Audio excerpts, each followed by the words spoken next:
regression analysis ni, dia salah satu assumption dia adalah data must be normal.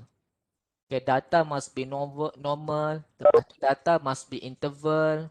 Lepas tu data tu mestilah daripada sampel yang probability sampling. Contohnya probability sampling yang awak pernah belajar awal dulu yang tentang sampling technique and method. Okay, probability sampling ada apa? Ada simple random sampling, ada stratified sampling, ada systematic sampling, cluster sampling. Itu adalah contoh bagi probability sampling. Dan data must be rawat lah. Data tu must be random. Bila kita data random, maksudnya kita ambil daripada sampel probability. Sebab itulah syarat bagi regression analysis, data tu mestilah daripada sampling probability.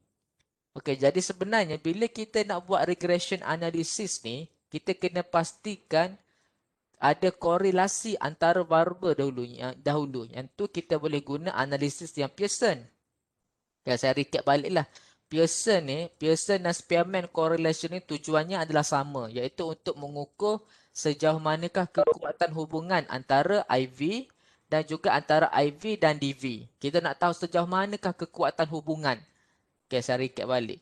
Dan cumanya apa yang membezakan antara Pearson dengan Spearman correlation ni, Pearson ni, dia data tu mestilah lebih daripada 30 sampel dan data must be normal. Tapi kalau untuk Spearman correlation ni, data ni tak semestinya normal. Maknanya data tak normal pun boleh guna dengan Spearman correlation. Okay, jadi dia adalah beberapa kekangan-kekangan lain yang boleh dikatakan sesuai lah untuk buat Spearman correlation. Contohnya nak guna research untuk bahagian kesihatan, medical, memang memerlukan sampel yang sedikit. Kalau kita bandingkan dengan sampel yang memerlukan sampel saiz yang besar, contoh daripada bidang pengurusan ni, ialah kalau melibatkan dari segi perception ataupun social global ni, memanglah memerlukan sampel yang besar. Barulah boleh representative to the whole population. Okey, itu yang dimaksudkan. Ya. Ada tanya? Okey. Okey, Pearson itu adalah Pearson. Dan Pearson ni memang akan diguna pakai dalam formula untuk regression analysis. Dia regression analysis ni dia tak guna formula Spearman. Dia guna daripada formula yang Pearson correlation. Okey, kena ingat Pearson correlation. Dan Pearson correlation tu boleh bantu researcher untuk dapatkan nilai R squared. Okey, nanti kita akan tunjuk contoh lah. Okey. Okey, jadi daripada slide ni, ini adalah formula bagi regression analysis. Okey, yang dekat bawah ni, ini adalah kita panggil equation, linear equation. Okey, regression analysis ni terbahagi kepada dua jenis lah. Satu dia panggil simple linear regression. Simple linear regression. Okey, satu lagi dia panggil multiple. Okay, multiple linear regression. Tapi untuk DCI ni kita sangat untuk simple lah sebab dari segi proses untuk calculation ni semua sebenarnya sama. Cuma yang membezakan antara simple dengan multiple ni, kalau simple hanya satu IV sahaja. Satu IV dan satu DV. Okay, tapi kalau multiple linear regression, dia akan lebih daripada satu IV. Okay, more than one. More than one IV dan juga ada satu DV. Okey, jadi dari segi proses untuk dapatkan maklumat tu, dari segi calculation tu sebenarnya samalah. Okey, yang biasanya simple linear. Okey, untuk standard tu simple linear. Kalau kata kalau sama master nanti, kalau simple linear regression ni memang orang tak pandang dah. Memang orang tak pandang. Okey, dia akan tengok ada beberapa IV. Okey, ada 3 IV, ada 4 IV. Yang tu boleh kita guna multiple linear regression. Okay, kalau yang extend method, yang second generation method, dia panggil method structural equation modeling. Okay, jadi bila buat master nanti, awak akan kenal lah master atau PhD nanti. Ni kalau nak tahu sebelum nak buat master tu, kena tahu asas dulu, basic dulu. Dia nak buat master ke PhD, memang kena belajar. Kalau buat kuantitatif ni, memang tak boleh lari lah. Kalau kualitatif ni, lebih kepada interview, focus group discussion, maknanya akan jumpa dengan beberapa orang yang pakar bidang lah untuk endorse, approve model yang kita propose ni. Tapi kalau kuantitatif ni lebih kepada pembinaan measurement, pembinaan questionnaire. Lepas tu kita approve daripada 3 orang yang pakar bidang and then kita collect data. Yang hasil daripada collect data tu kita buat analisis. Sama dengan projek yang buat sekarang. Okay, jadi yang projek buat sekarang tu sebenarnya adalah one step ahead macam sama kita nak buat untuk master lah ataupun PhD. Cuma bezanya, kalau master lebih banyak verbal, lebih banyak discussion, lebih banyak finding, analisis lah. Tapi kalau yang PhD kena lagi banyak, lagi complicated. Tapi dari segi proses, flow tu sama. Macam buat untuk projek tu. Okay. Cuma kalau master PhD tu kena personal lah. Buat secara individu. Tapi kalau yang buat degree ni setakat projek 4-5 orang tu boleh buat cepat lah. Kalau buat seorang tu banyak hanyung lah. Okay. Okay, jadi ni adalah equation linear. Okay, kalau yang multiple dia akan ada y equal to beta naught plus beta 1 S1 plus beta 2 S2 plus error. Maknanya akan ada lebih daripada nilai beta ni. Kalau yang multiple. Kalau yang linear, simple linear regression ni adalah ni formula dia. Ya, equation dia. Okay, jadi untuk ni, untuk dapatkan nilai beta ni, nilai beta 1 ni adalah formula yang ni. Okay, ini adalah formula bagi beta. Okay, ada sesetengah buku dia bagi macam ni lah. Yang kalau untuk beta ni, beta equal total SY minus total S total Y divide by N. Okay, lepas tu bahagi dengan total S squared minus total S kuasa 2 bahagi dengan N. Okey, yang S1 S ni dia merujuk kepada independent variable lah. Yang Y tu adalah dependent variable. Maknanya bila kita nak buat regression analysis ke, memang kena ada dua pemboleh ubah lah. Ada dua. X dan Y kena ada. Yang N ni adalah number of observation. Okay, number of observation.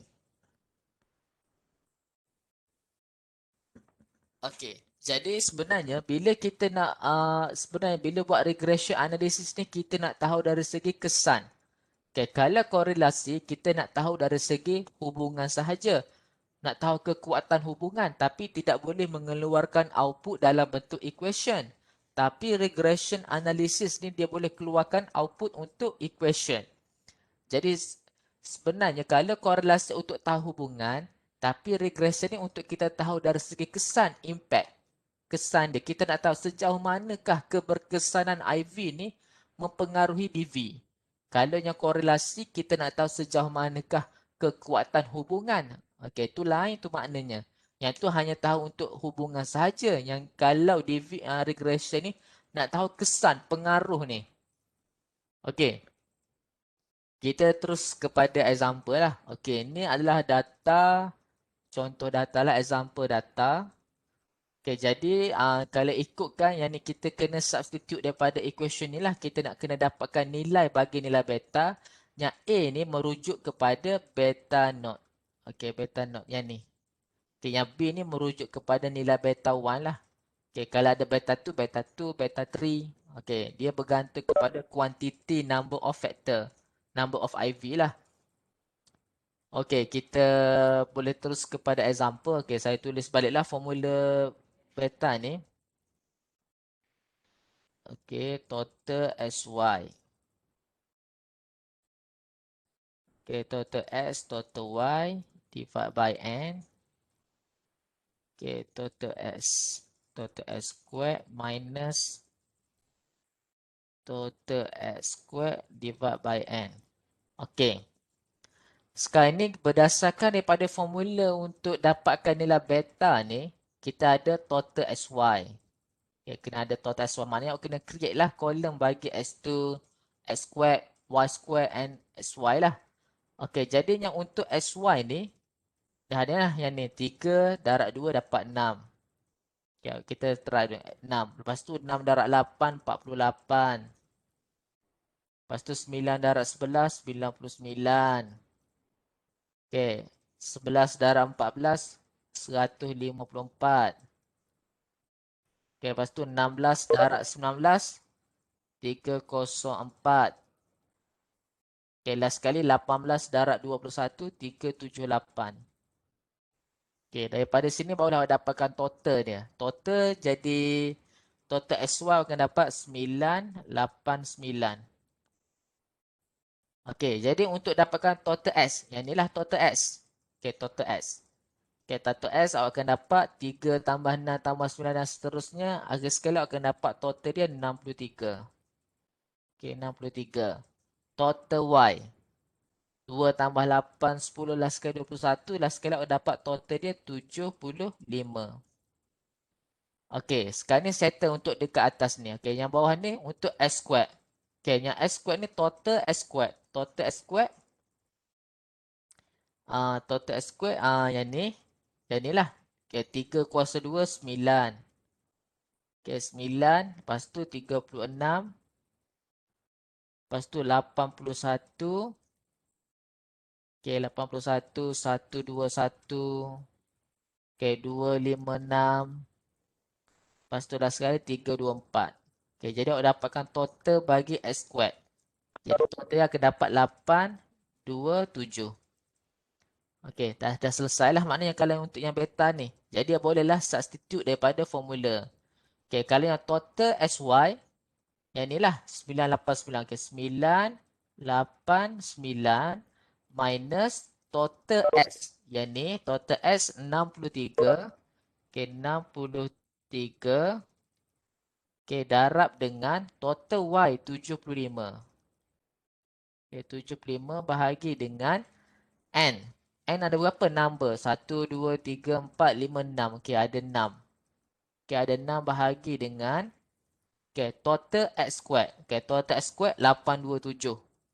Okey, total X squared 827. Okey, 827 tolak. Okey, tolak berapa? Total X. Yang ni lah total X 63. Okey, 63 kuasa 2 bahagi dengan 6. Okey, jadi awak pun dapatlah nilai 1.218. Okey, dapat nilai untuk beta ni jadi 1.218. Okey, jadi maknanya untuk bagi equation ni kita baru selesai dekat ni baru. 1.218 sini. 1.218. Okey, jadi sebenarnya bila kita nak derive equation ni, mula-mula sekali kita kena dapatkan nilai untuk beta 1 dahulu sebelum kita proceed for the beta naught ni. Sebabnya equation bagi beta naught ni bergantung kepada nilai B. Kalau tengok sini, beta. Beta ni bergantung kepada beta 1. Jadi bila kita nak dapatkan nilai untuk beta naught ni, mesti refer pada nilai beta 1 ni. Jadi sebab itulah kita kena solve formula untuk beta 1 terlebih dahulu. Walaupun dalam equation ni kita mula dengan yang nilai ni, beta naught ni. Okay. Jadi kita selesai untuk yang beta 1, 1.218. Okay, kita pun tengok pada next untuk formula yang beta naught. Okay, beta naught. Okay, beta naught ataupun A. Okay, equal to formula dia, saya tulis balik lah. Yang ni, formula dia. Bukan. Okay, yang ni formula dia. Okay, ada setengah buku dia akan tulis macam ni formula. Okay, Y bar minus beta X bar. Okey. Maknanya yang total Y bahagi dengan N ni lah sama dengan nilai min untuk Y sama juga dengan S. Okey. Kita proceed lah. Okay. Katakanlah saya guna yang formula ni yang biasa buku. Okey. Y bar minus beta X bar. Okey. Yang Y bar ni menunjukkan nilai Y. Total Y divide by the number of N. 75 bahagi dengan 6 lah. Okey. Jadi Y bar ni 75 bahagi dengan 6. Okey.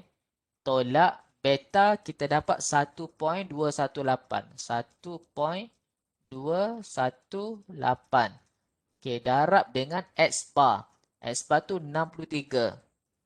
Okey, 63 bahagi dengan 6 lah. 63 bahagi dengan 6. Okey. Okey, jadi awak akan dapatlah sekali negatif 0.289.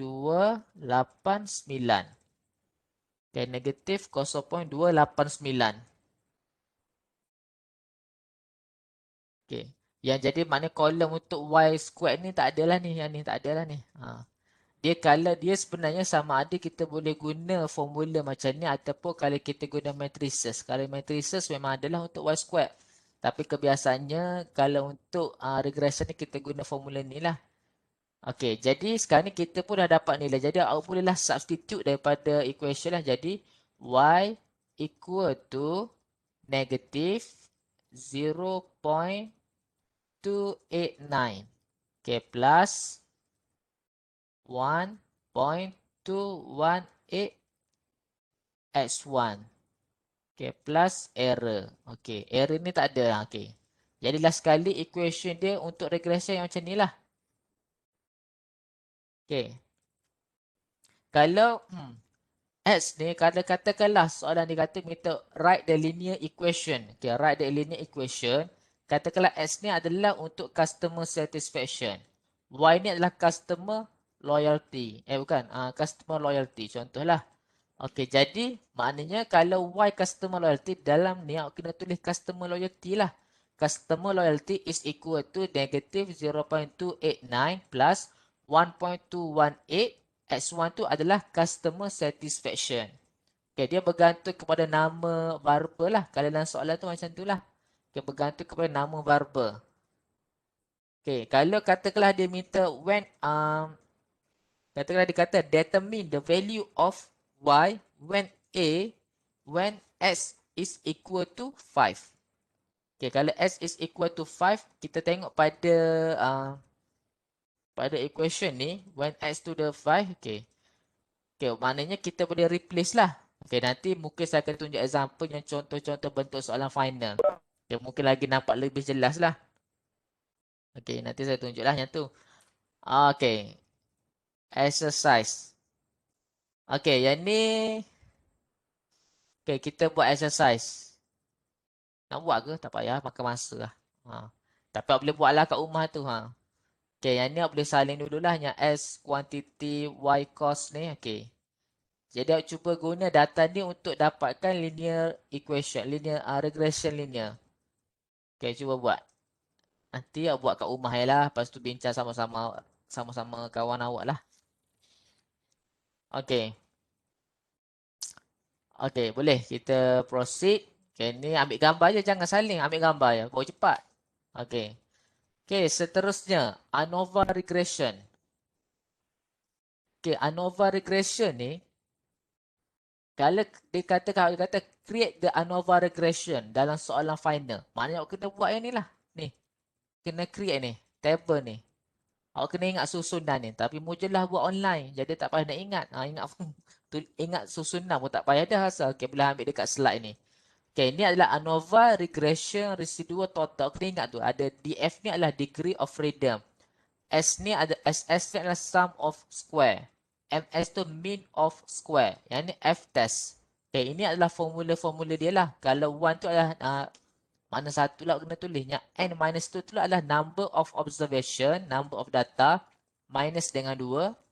Lepas tu SS ni adalah SSR ni refer pada formula ni. Okay, ini adalah formula bagi beta 1 darab dengan SXY. SSE, nak dapatkan SSE, SST minus SSR. Jadi SST tu sama dengan summation SYY. Okey, kalau kita rujuk pada buku ni. Okay, sekarang ni kalau tengok pada slide ni, kita tengok pada example yang ni lah. Okey, sekarang ni bila kita nak dapatkan nilai. Okey, yang ni awak kena ingat ni susunan ni. Okey, sekarang ni regression 1. Sekarang ni kita nak buat ANOVA regression. Okay, tujuan ANOVA regression ni kita nak tahu adakah sampel yang kita ambil ni sebenarnya daripada from the same population. Adakah sampel yang kita ambil daripada populasi yang sama. Maknanya kita kena pastikan result untuk F-test ni, result ni mestilah signifikan. Okay, itu tujuan dia. Kita nak tahu adakah homogeneous ke bukan homogeneous. Adakah from the same population ataupun tak. Jadi sebenarnya bila kita buat analisis ni, kita nak pastikan data kita tu betul-betul collected from the same population. Maknanya tak adalah kita ambil sampel population buat kajian tentang student. Ambil population guru lah, ambil population pelajar lah, ambil population kalangan mak bapak lah. Maknanya tu dah berbeza. Melibatkan daripada different populasi. Jadi tujuan ANOVA regression ni untuk detect betul ke from the same population. Okay, boleh jelas. Okay, jadi untuk ANOVA ni kena ingat lah. Okay, 1. Yang n minus 2, kalau tengok pada example ni, okay, kita ada 6 data. Maknanya, kita sini 6 minus 2, kita akan dapat 4 lah. Sini 4. Okey, SSR. SSR ni adalah nilai beta 1 darab dengan summation of XY. Okey, summation of XY ni ialah, okey, ni adalah formula dia. XY minus total S darab dengan total Y bahagi dengan N. Okey, ini formula bagi summation of XY. Okey, jadi sekarang ni kita dah dapat nilai beta 1 kan? Beta 1 kita dapat berapa? Beta 1 kita dapat 1.218. Okey, dapat 1.218 darab dengan summation SY. Okey, total SY kita berapa sini? Okey, total SY kita dapat sinilah. Okey, yang ni sama. Okey, jadi aku kena ambil yang atas ni lah. 989 tolak dengan ni. Okey, berapa awak dapat dekat nilai atas ni? Okey, 63 darab 75 bahagi 6. Okey, 989 tolak answer. Okey, awak dapat 201.5. Okey, yang ni dapat 201.5. Okey, jadi maknanya 1.218 ni daratlah dengan 201.5. Okey, awak akan dapat berapa ni? 1.218 akan dapat 245. 245.427. Okey, dah selesai untuk SSR. SSR kita dapat 245.427. Okey, apa pun boleh tulis ni lah. Okey, SSE. SSE formula dia SST minus SSR. Maknanya kita kena dapatkan nilai untuk SST terlebih dahulu. Okey, jadi untuk SST summation SYY. Kalau summation SYY, okey, formula dia summation YY. Maksudnya kita kena dapatkan total Y squared minus total Y squared divide by N. Okey, jadi kita tengok pada yang ni, kita tak buat kan yang untuk Y kan. Okey, yang Y kita hanya ada yang Y ni, total Y sahaja. Tapi total Y squared ni tak ada. Okey, jadi boleh kita proceed. Okey, Y kuasa 2 dapat yang ni 4. Okey, 8 squared dapat 64. Okey, 64. 1 to 1. Okey, 14 squared dapat 196. Okey, 90 squared 361. Okey, last sekali 441. Okey, jadi awak dapatkan total untuk Y squared ni awak akan dapat 1187. Okey, jadi total Y kita dapat 75. Okey, total Y 75. Total Y squared ah. Total Y squared 1187. Okey, 1187 minus total Y tadi 75 kan. 75 kuasa 2 bahagi dengan 6. Okey, berapa awak dapat ni? Okey, 75 kuasa 2 bahagi 6. Okey, 1187. Okey, jadi awak akan dapat 249.5. Okay, jadi sini akan dapat SST ni dapat 249.5. Okey, bila kita dah dapat nilai untuk SST ni, barulah kita boleh dapat nilai untuk SSE. Okey, 249.5 tolak dengan 245.427. Jadi awak akan dapat sini untuk SSE awak akan dapat nilai 4.073. Okay, awak boleh substitute daripada SSE ni. Okay, and then untuk R squared, untuk MSR. Okay, yang MSR ni maksudnya nilai SSR ni bahagi dengan 1. Okay, maksudnya SSR bahagi dengan degree of freedom. Okay, kalau MS ini SSE bahagi dengan degree of freedom. Okay, dalam kes ni MSR kita SSR kita dapat berapa? Kita dapat ni. SSR kita dapat 245.427. Maknanya bahagi dengan 1 dapat 245 lah. Samalah nilai. Sini 245.427. Okey, yang MSE kita dapat nilai dia 4.073. Okey, jadi bahagi dengan degree of freedom kita dapat 4. Okey, maknanya 4.073 bahagi dengan 4. Jadi akan dapat nilai sini 1.01825. Okey, yang MSR ni kekal lah sebab divide by 1. Okey. Jadi untuk F ni, MSR bahagi dengan MSE. Jadi maknanya kalau MSR 245.427 bahagi dengan 1.018, awak akan dapat nilai 241.028. Okey, itulah cara macam mana kita nak solve, kita nak write untuk yang ANOVA regression. Okey, boleh ikut Boleh laju sangat Okey, boleh Okey, jadi yang R squared, kalau sebelum ni selain daripada R squared ni tujuan dia untuk kita tahu total variant, total variation. Kita nak tahu berapakah F tu dikira macam mana. F ni MSR bahagi dengan MSE. Jadi awak kena dapatkan nilai MSR. Okay, MSR tadi kita dapat 245 kan. 245.427 bahagi dengan MSE. MSE 1.01825. Jadi last sekali awak akan dapat nilai F dia 241.028. Okay, ini adalah nilai F. Okay, dan untuk R squared ni adalah total variation. Maknanya kita nak tahu berapakah sumbangan kajian. Kita nak tahu berapakah impak. Bila kita buat kajian ni, kita nak tahu berapakah sumbangan kajian kita ni yang dapat, yang terhasil. Hasil daripada dapat tu berapa impak. Dapat 40% ke, 50% ke. Yang SSR over the F, SSR ni bahagi dengan 1, akan dapat yang ni MSR. MSR tu is equal SSR bahagi dengan 1. MSE sama dengan SSE bahagi dengan N minus 2. Okey, yang ni lah. Jadi nilai MSR yang 1 tu memang kekal lah. 1 ni. Ni memang kekal. Okey, yang R squared ni untuk kita tahu impak kajian. Okey, jadi bila kita nak tahu R squared ni, kita boleh guna formula ni lah. SSR bahagi dengan SST. Maknanya dalam kes ni, SSR kita berapa? 245.427 bahagi dengan SST. SST kita dapat 249. Okey, 249.5.